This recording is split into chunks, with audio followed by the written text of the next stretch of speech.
Il y a des soirs, ça fait déjà quelques fois que je prêche, je sors de l'école biblique, une dizaine de fois, je crois, une quinzaine de fois, je sais pas.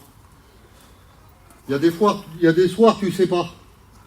Tu sais pas si tu as le message ou si tu ne l'as pas, si tu as bien prêché, si tu as mal prêché. Mais ce soir, je sais que je l'ai. Je vais vous dire pourquoi je sais que je l'ai. Parce que c'est pas moi qui devais prêcher. J'étais chez moi, j'ai pris ma douche. Je dis, je prêche pas, je suis bien tranquille. J'ai pris une petite feuille de chant de cantique, je dis peut-être que je vais mener les chants, mais je dis, je prêche pas. Et j'ai monté dans mon auto et je suis parti. Et j'allais partir.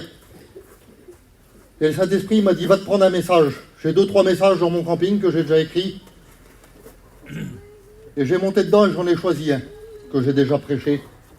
Et je suis sorti de mon camping avec mon message. Et là, j'ai croisé un homme. Il m'a dit, si je prêcherai ce soir, je prêcherai sur la porte. Et mon message, c'est la porte. Amen. Alors, je suis sûr, peut-être pas pour toute l'assemblée, mais je suis sûr qu'il est pour un cœur. Amen. Je suis sûr qu'il est pour quelqu'un qui est là ce soir. Amen. Je vais demander qu'on prie pour moi. Je ne me suis pas du tout préparé. C'est la première fois que je prêche à la minute, on va dire. D'habitude, je me prépare, mais là, voilà. C'est comme ça. Norman, tu peux le Seigneur pour moi. Amen. Seigneur, nous voulons te louer et te remercier. Merci Seigneur pour ce beau programme, Seigneur. Mais Seigneur, bien le plus important, c'est d'écouter ta parole, Seigneur. Amen. Seigneur, pour ma part, j'ai besoin d'un mot qui vient du ciel. Seigneur, tu connais tout dans cette soirée, tu connais tous les cœurs qui sont ici. Et nous savons, Seigneur, que ta parole revient à toi, jamais sans avoir fait de l'effet dans les cœurs. Seigneur, nous nous attendons à toi. Bénis Tyrone, Seigneur, pour chacun d'entre nous, qu'il soit ce canal de bénédiction pour l'auditoire. Merci, Jésus. Amen. Amen. Alors cet homme-là, je sors de chez moi, il me dit, ça serait moi qui prêcherais, je prêcherais sur la porte. L'introduction de mon message, c'est ça. Matthieu 7,13. Entrez par la porte étroite, car large est la porte, spacieuse est le chemin qui mène à la perdition, et il y en a beaucoup qui entrent par là. Mais étroite est la porte, et resserré le chemin qui mène à la vie, et il y en a peu qui le trouvent. L'évangile de Luc va dire ça. Efforcez-vous d'entrer par la porte étroite, car je vous le dis, beaucoup chercheront à entrer et ne le pourront pas. Et j'ai trouvé un homme qui était devant une porte un jour, dans la parole de Dieu. Et il se trouve dans Acte 3. Acte 3, c'est le début de l'Église, c'est là qu'il se passe tous les miracles, c'est là qu'il y a l'effusion du Saint-Esprit. Et je vais vous lire le texte. Pierre et Jean montaient ensemble au temple à l'heure de la prière. C'était la 9e heure. Il y avait un homme boiteux de naissance qu'on portait et qu'on plaçait tous les jours à la porte du temple appelé la Belle, pour qu'il demande l'aumône à ceux qui entraient dans le temple. Cet homme, voyant Pierre et Jean qui allaient y rentrer, leur demanda l'aumône. Pierre, de même que Jean, fixa les yeux sur lui et dit « Regarde-nous ». Et il les regardait attentivement, s'attendant à recevoir d'eux quelque chose. Alors Pierre lui dit « Je n'ai ni argent ni or, mais ce que j'ai, je te le donne, au nom de Jésus-Christ de Nazareth. Lève-toi et marche. » Et le prenant par la main droite, il le fit lever. Au même instant, ses pieds et ses chevilles devinrent fermes. D'un saut, il fut debout et il se mit à marcher. Il entra avec eux dans le temple, marchant, sautant et louant Dieu. Amen. Amen. Je vais redemander qu'on prie pour moi, excusez-moi, j'ai besoin qu'on prie pour moi. Tu le fais, Tyson? Pour la gloire, Seigneur. Seigneur. Je te remercie, Tends tes mains Seigneur. par le peuple, Merci, Seigneur, les Seigneur. cœurs qui sont là, s'il te Seigneur, plaît. tu connais les besoins des cœurs. Ton nom soit Tant de loué. bénir Tyrone, Seigneur. Toi, toute la gloire et l'honneur, Jésus. Seigneur. Dispose nos cœurs, Seigneur, écouter ta parole, Seigneur. À toi rêve toute la gloire, Seigneur. Amen, Seigneur. Amen. Gloire à Dieu. Là, on voit un homme boiteux de naissance. Un homme qui espère plus rien. Un homme que des gens y prennent le matin, ils le placent devant la porte et ils le ramènent le soir. Ils le placent devant une porte qui s'appelle la Belle et ils le placent là. Ils le placent pour que lui demande l'aumône aux autres qui gagnent un petit billet et le soir on vient le chercher et on le ramène. Ça me faisait penser à moi quand j'ai lu ça. Le monde, il m'amenait des fois dans des endroits pour gagner un peu de choses. Il m'amenait le matin, je les gagnais, le soir, il me les reprenait. Et le lendemain, je me réveillais et il me ramenait encore dans ces mêmes endroits. Et le soir, il me les reprenait. Et c'est un peu ce que la vie de cet homme-là. Le matin, on l'amène à la porte de la belle pour qu'il demande l'aumône. Et le soir, on le reprend et on le ramène chez lui. Et sa vie, elle est comme ça. Il est boiteux, il ne croit plus être guéri, cet homme-là. Il ne croit plus de marcher, il ne croit plus de sauter, il ne croit plus de louer Dieu, il ne croit plus à tout ça. Et tous les jours, ces gens-là, le monde, j'ai mis le diable, j'ai mis tout, ils prennent et ils portent tous les jours à la même place, en face de la porte. Et je voudrais te demander à toi, à quelle porte t'es placé? Comment elle s'appelle? Parce que lui, sa porte, elle s'appelle la belle. Il est placé en face de la porte qui s'appelle la belle. Mais en vrai, elle n'est pas belle, sa porte. En vrai, pour lui, c'est la porte de la mendicité. C'est la porte de la maladie. C'est la porte du désespoir. Parce qu'il est placé là, il ne peut plus marcher. Et il est guidé comme un petit enfant. C'est pas la porte qui s'appelle la belle. Hein. Et toi, à quelle porte tu te trouves? Je voudrais te demander. Amen. Comment elle s'appelle, ta porte à toi? J'ai mis des portes, j'ai mis des noms de portes. J'ai mis la porte de la fête. Elle s'appellerait comme ça, la porte du bar, la porte de l'alcool. En premier, c'est une belle porte, comme lui. La porte du temple, elle est belle. C'est une belle porte, tu rentres, un beau bar, une belle boîte. Mais tout de suite, elle change. Elle change en porte de l'alcool. En porte de l'alcoolique. Et après, elle change aussi en porte d'un petit peu de joint, en porte de la drogue. Ou alors tu te trouves à la porte du jeu. Tu peux te trouver aussi à la porte de l'angoisse, à la porte de la dépression. Tu peux te trouver à la porte de la haine. C'est une porte que je connais, ça. La porte de la haine, c'est une porte que j'ai connue quand j'étais jeune. Porte très dure, porte qui fait mal, une porte qui t'empêche de dormir. À la porte de la maladie, porte que je connais aussi.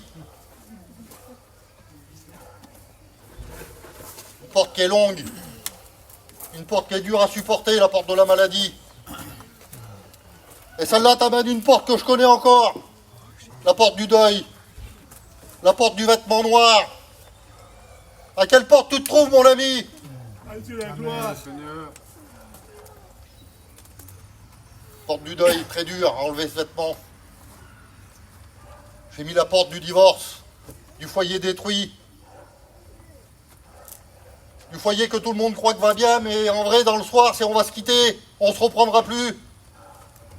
Foyer que tu ne supportes plus. Il y a beaucoup de portes, hein. C'est vrai. Et toutes ces portes-là, la porte de l'alcool, de la drogue, de la dépression, la porte du mensonge, du jeu, il y en a plein, je ne peux pas tous les citer. Ils amènent à une porte. La plus grave des portes, la plus importante des portes, celle qu'il faut jamais que tu te trouves devant, jamais que tu mettes la main dessus. Elle s'appelle la porte de l'enfer. Et c'est là que le diable, il veut amener tous les âmes, il veut amener tous les hommes à cette porte-là. Et nous, on est là, les chrétiens, les étudiants, les futurs étudiants, les diacres, pour vous dire qu'il ne faut pas aller jusque-là. Amen.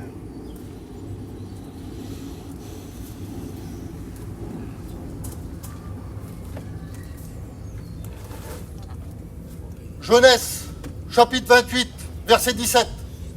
Quand on est dans un champ, on est dans un terrain, on n'est même pas dans le chapiteau, on est dehors, on est rassemblés ensemble. 2, 3 réunis en mon nom, je suis au milieu de vous. Amen. Et dans Genèse 28, il va dire ça, c'est ici la maison de Dieu. Quand il est au milieu de nous, c'est ici la maison de Dieu. Et c'est ici la porte des cieux. Amen.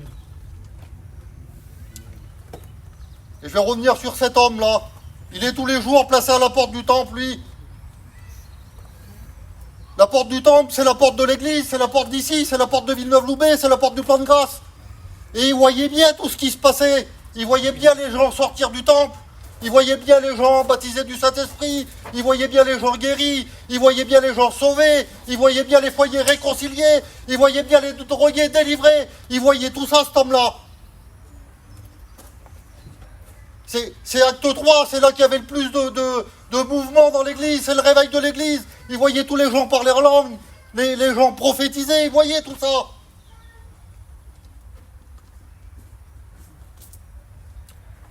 Mais lui, il disait, c'est pas pour moi tout ça. C'est que pour les autres. Lui, son cœur. Tellement que sa vie, elle était comme ça. Tellement que c'était toujours pareil. Tellement que c'était toujours à recommencer. Cet homme-là, il croyait plus. Il croyait plus que c'était possible pour lui. Il croyait pas que c'était possible qu'un drogué soit délivré. Il croyait pas qu'un foyer brisé pouvait être reconstruit. Il croyait pas qu'un cœur brisé pouvait être changé. Il croyait pas, cet homme-là. Il croyait plus qu'il pourrait marcher. Il n'avait jamais marché. Alors il croyait pas qu'il pouvait marcher. Il croyait plus qu'il aurait pu sauter. Il croyait plus qu'il aurait pu être heureux un jour. Lui, pour lui, sa vie, c'était toujours pareil. Ça vous le fait pas que la vie c'est toujours pareil? Que le matin, il faut que tu ailles au marché, travailler? Ben pour lui, c'était ça. Le monde le prenait, le plaçait à la porte de la belle, il gagnait un billet, le monde il reprenait tout. C'était ça sa vie. Mais voilà, de loin, un jour, il voit arriver deux hommes. Deux hommes pas comme les autres. Il voit arriver Pierre et Jean. Amen. Alléluia. Dieu. Il les voit arriver.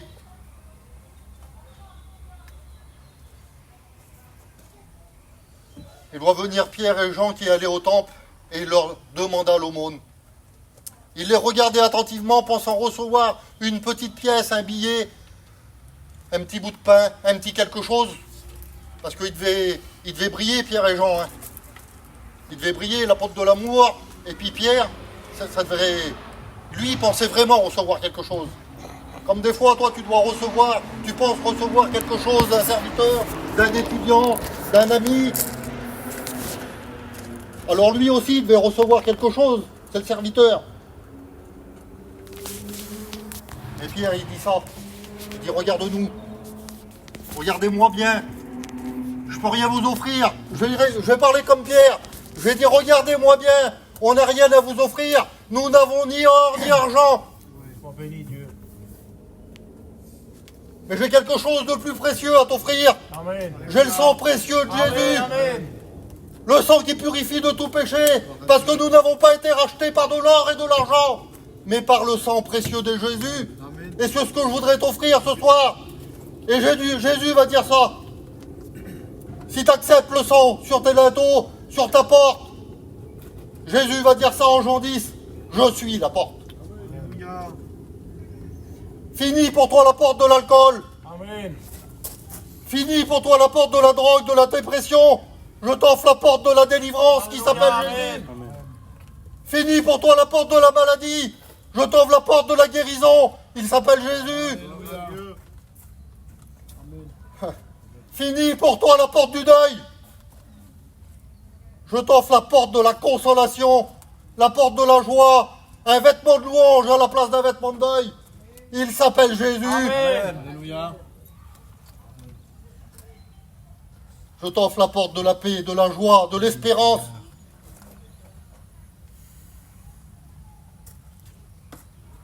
Alors Pierre va lui dire ça. Au nom de Jésus de Nazareth, lève-toi et marche. Alléluia. Et le prenant par la main droite, il le fit lever. Et au même instant, il est écrit. Et c'est à cet instant-là, c'est à ce moment-là précis que tout change. Quand cet homme-là, il se lève, quand il prend la main de Pierre, alors tout change. Tout ce qui était impossible pour lui, tout ce qu'il n'arrivait pas à faire, quand il se lève, ça devient possible. J'aimerais te dire que pour toi, rien n'est impossible à Dieu. Rien n'est impossible à Dieu. Quand cet homme-là, il se lève, ses pieds et ses chevilles deviennent fermes, il est guéri. Fini pour lui la maladie, fini pour lui l'angoisse, fini pour lui la dépression, fini pour lui la mendicité, fini pour lui les gens qui viennent le chercher et qui le placent tous les matins. Terminé tout ça. Tout ce qui était impossible est devenu possible. Amen. Et alors d'un saut, il se lève, il se mit debout. Et là, il rentre dans le temple. Fini pour lui la porte qui s'appelle la Belle. Là, il prend la porte du temple, il prend Jésus et il rentre dans l'église. Il entra marchant, sautant et loue en Dieu.